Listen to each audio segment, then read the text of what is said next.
هاي صلحنا لك يا مؤقتا، مش حزان يركب له بالون، كلها كم شهر وراجع على الشام. ليش عم تضحك؟ اتذكرت انه ببيتي وكل بيوت قرابتي الا ما تلاقي خشبه زي هاي عوض باللون مكسور، او علبه تنك بدل اجر الصفاي، او حبله بدل طوبه الباب، تسكشات هيك من قريبه. يا الله يعين الدرويش، حياته كلها تسكيج بتسكيج. لا، انتبه، الشغله مش شغله فلوس، احنا الفلسطينيه تعودنا كل اشي يكون بحياتنا مؤقت.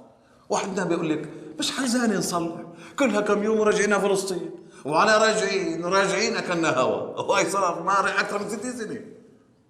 الله يستر وما يصير فينا مثلكم. والله لسه ما يصير ألعن. ليش في ألعن؟